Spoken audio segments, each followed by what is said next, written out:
So it's for transcription because I do a magazine as well, and if I have like an Otter AI that comes in, That's automatically cool. transcribes and stuff like that. Isn't that beautiful? Imagine life just keeps getting easier and easier, doesn't it? Oh man, if I had this at school, I would have been, well, yeah, top grade.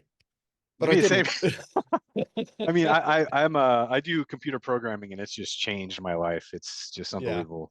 yeah. Okay. What kind of Yeah. programming do you do? I do a lot of it depends. Lately I've been doing a lot of large scale retail back end.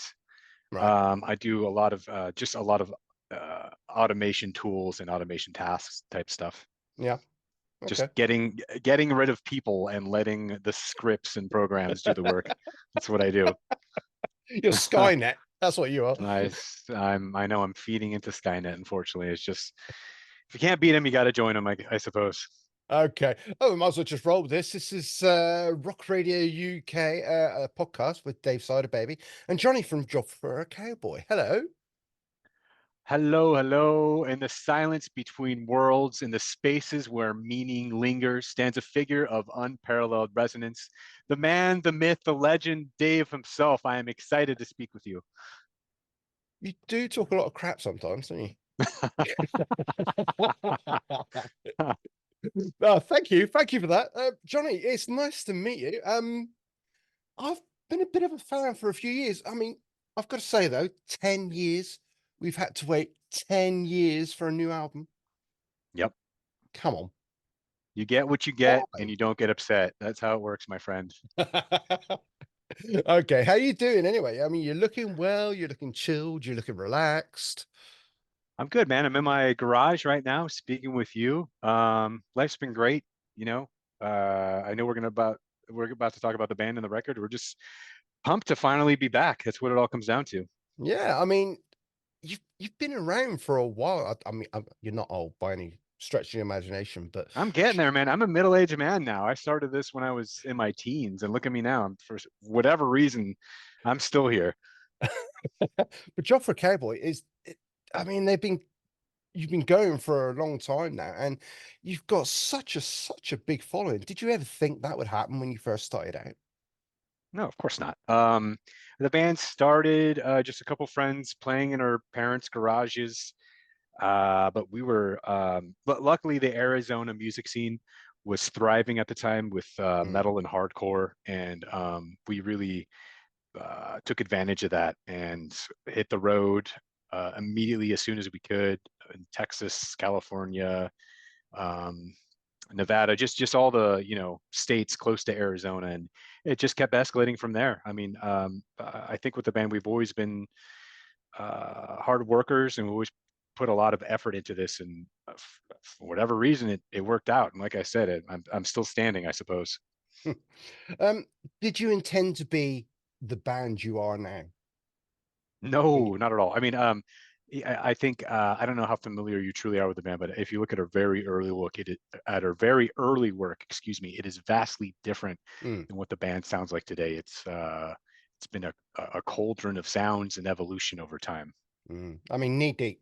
That's probably one of my favorite tracks still. Yeah, As it's one of our most popular tracks for sure. Yeah. So Moon Healer. This is your new opus coming out in a month's time, 23rd of February. Yep, yep. Yeah. So why now? Why 10 years later after Sun Eater? Uh, so Sun Eater was released, and it was a little bittersweet because we just immediately fell off the face of the earth. I don't think we did any interviews, any press. We didn't do any Mm, shows. We didn't even do a music video for the album. Um, I think I took big sabbatical at that point because fatherhood entered my life and priorities changed drastically. oh yeah. So I went back to college. Some of the other guys went back to college, like for instance, Tony Sanacandro, our lead guitar player. He's essentially the guy who writes the seeds to every song, and we try to build off of that. He moved to Ireland and he got his medical doctorate's degree, so he does a lot of medical research in Ireland right now. Okay. I went back to school for computer engineering. I do a lot of like we talked about briefly in the beginning here. I do a lot of Mm, programming work, specifically in Automation, like I said, just the goal is, I guess, to remove people and let the programs and scripts do their work. Unfortunately, that's just the way the world works today. Um, Other guys did their own thing, but you know, we made the conscious decision to not announce a breakup at the time. We thought, maybe at some point we'd want to come back, so we left the door cracked open. And after a long time, the stars aligned, our schedules opened up, and we uh, took the task of, you know, um, writing a record like this takes a whole lot of work and a lot of time and effort, especially with how busy we Mm. already are. But finally, we committed and we got it done. So we're pretty proud of it right now. Yeah. Does the new album, in your own mind, take on where Sunny to stopped or stopped and finished? Yeah, that was the full intent. Like I Right. mentioned, it was a bit bittersweet, and I thought there was a lot more to pick off the bone there. There's a lot of material there that we could work from, and we're really happy with the direction of the band in that record, and we wanted to continue with that feel and vibe. But Mm. with the benefit of hindsight, after 10 years, we can kind of analyze our strengths and weaknesses from that album and how we can improve upon it on this one. And I like to assume we managed to accomplish that. So yeah, here we are today. Okay. I mean, for me, I mean, listening to you now and listening to you back in the day, shall we say, 15 years or so, the music Hmm. has evolved to a degree. Like there are a lot of nuances, a lot of fills, tiny little things, things that some people probably overlook, maybe. Yeah, To the trained ear, well, say trained, I use that word loosely. Um, to me, you've evolved and it's got not technical, but you're filling out your sound more. It's more, oh, I'm struggling with the word here, but evolved, I suppose. It's more compassion going into yeah, the. Do you agree with that? yeah. There's definitely a lot more thought involved with the music writing than, again, you mentioned Knee Deep, and look at Mm, a track on the new album. It's just, I think the musicianship has greatly increased. I mean, again, we were in our teens and we wrote that, and now we're essentially middle-aged men today. So just the benefit of maturity, our musical tastes have evolved quite a bit. Our musicianship mm, has evolved, um, and that's always been a conscious effort of the band is to, we like the challenge of improving and trying to focus, like I said, our strengths. And like for instance, our bassist Nick Shanzelis, he's a very funk influenced bassist, so we let him shine and kind of I could do hear his that. style and perform. Yes, exactly to Mm, that. And our lead guitar player is very much like a fusion guitar player influence, and you can hear that a lot in our mm. solos. So just in that nature, that's the catalyst to the evolution. What about lyrically?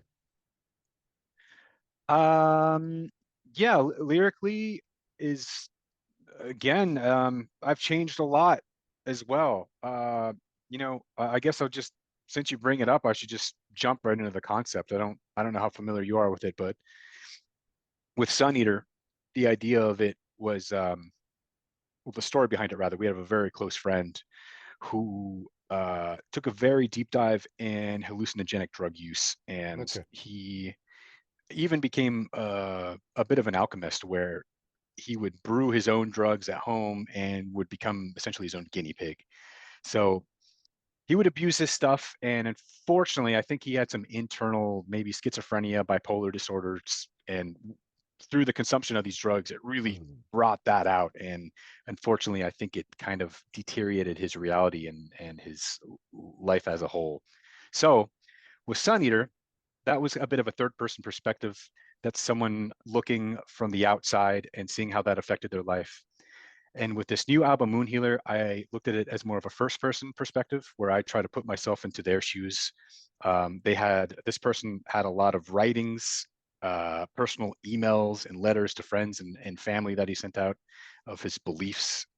It's still a bit odd in hindsight to reflect on that mm, and read that stuff. But I used those talking points and I dug very deep into what he believed in, and that opened a lot of doors, such as, it opened up a wormhole of looking into Terence McKenna and his exploration of the human consciousness, drugs specifically with dimethyltryptamine, um, uh, LSD, stuff like that, the religion of Gnosticism, Mm. occultism, a lot of Rick Strassman's work. He did a lot of dimethyltryptamine research in the early 1990s. Okay. So I read a bunch of his writings on that, which he did as well. Timothy Leary's writings with LSD and the philosophy around built that Carl Jung built. So it's very scatterbrained and all over the place, and that's also intentional because that's just who Mm. this person was. Okay. Okay. So this whole album is then telling a story chronologically, I assume, from Beyond the Chemical Doorway. I mean, you open the album with that track. I mean, that's obviously self-explanatory. It's stepping through. Yeah, exactly. You But nailed it right on the head. yeah. Yep. So I mean, we've heard the singles, but they're only a snapshot, and they're like the tail two tracks of the album. I haven't got my glasses on. I should be reading this, and I can't read it. The Agony Seeping Storm and The Forever Rot. I mean, Yes. just tell me a little bit about those two, because people are going to be familiar with those two tracks. Um, as far as I'll look at it this way, all the tracks are kind of interpreted as a bad trip, if that makes sense. Yeah. So every song is a hallucinogenic trip, and what they saw and found through that, um, and that's just kind of the whole way through the whole record. Mm. So I think that kind of sums up everything as a whole. Okay. Okay. Uh, I usually ask this question, but it is a bit difficult in this case because it's such a conceptual album as such, or two albums. We're really talking about two albums here. Hmm. Um, if you were to pick out a couple of songs, say one from each, that epitomizes each album, which two songs would you choose? Ooh, I guess right off the top of my head, to be honest, I'm burnt out on listening, especially our new album. Yeah, I can't wait to take a little bit of a breather, which I am right now, and I'll go back to it and reflect again. But yeah, on Sun Eater, I think Son of Nihility is yeah. probably the most encompassing song on the record that kind of sums everything up. Mm. On this record, one of my favorites in hindsight, the more I look back to it, there's a track called "The Sun Gave Me Ashes, So I Sought Out the Moon," and I think that's just uh, I don't know, it just pinpoints just about everything we were trying to accomplish there. I've got to say it is my favorite track on the album. I've heard that a lot. Yeah, Yeah, yeah. I mean, I've I, done a lot of interviews. That song gets brought up a lot. I, yeah, I should be throwing my phone away as well because it's going off in my pocket. Um, okay. So what is next for Job for a Cowboy? This album drops in a month. What Yeah. are your plans? Everything's still up in the air. Obviously, for us, with our responsibilities, fatherhood, careers, Mm, the touring life isn't going to be what it was in the past. Just, life mm, gets in the way. yeah, Um, and especially considering we were relentless when we were active, it was, yeah. I felt the most comfortable in a van, in a hotel room, or on a bus. So when I did come home, I felt out of place. And obviously, it's not like that today, but that's how I generally felt through my teen years into my adult life. Because I toured for well over a decade. That's all I Mm, did. mm. Um, oh my gosh, I lost my train of thought. I'm sorry. What was the main point of that? Uh, well, what's coming next for the I'm band? sorry.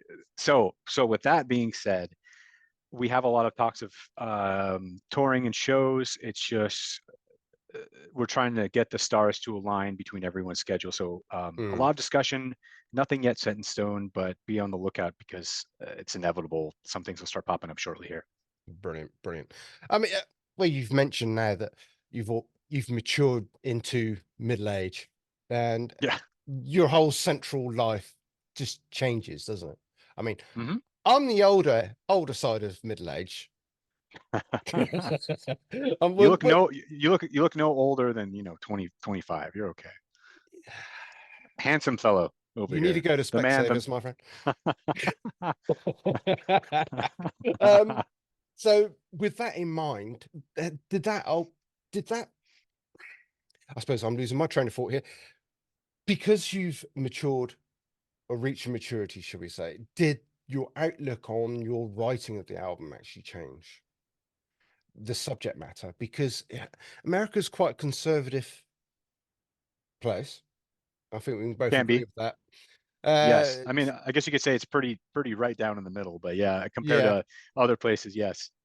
yeah. I mean, you're tapping on lyrics that are quite, you know, out there. And do you think your views on, say, certain drugs and certain reasons behind them and the effects, do you think they've changed over time? As far as I'm not saying you take them yourself, but just your views on. hey, I would I will say I have partaken in some of these things in the past. I won't delve too much into it due to the fact that No. I do have a professional career today. But um yeah, I mean, our lives have changed a lot, and especially when it comes to the writing process, that even changed a lot. Yeah. This was, I think, with maturity, we can handle responsibilities a lot more. I mean, we were kids before; it was Mm, just flying by the seat of our pants, and now we were much more structured, and we had a much better system as far as getting all these pieces done. yeah. Yeah. Okay. And this going forward, do you think like are you going to be like touring in chunks rather than continually, so you've got time to recenter yourself at home and stuff like that? Yep, Or yep. exactly. It's just we're gonna have to today. Yeah. That's that is a job for a cowboy, I suppose, is It recenter is. your It is. life. Apparently.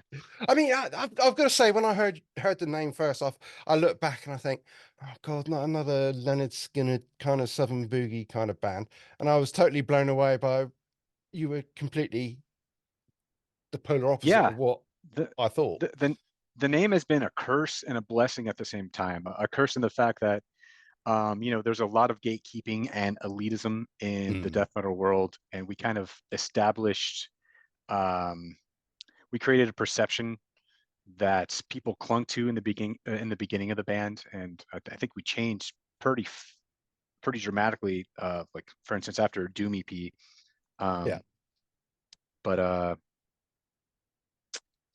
yeah. Okay. Sorry, I had something there. I lost it. It's middle age, mate. It does creep I up on you. know. Oh, is there anything you'd like to say now? Something to the fans? No, I just appreciate the fact that people are interested in hearing the band. I would have never thought, uh, I never would have thought at my age I would still be enjoying this as much as I do, Mm, and we wouldn't be able to unless we still did have a fan base, and a fan base that seemed to be very eager to hear something new from us. It's just exciting. brilliant. Okay, well, Johnny, I'm going to let you go and enjoy the rest of your day. Um, I'm going to go and listen to the album again because I do rather like it. So thank you Cool. for your Thank you, man. time. And I wish you all the best. And maybe we'll catch up again one day soon. All right, man. Thank you very much. Okay, take care.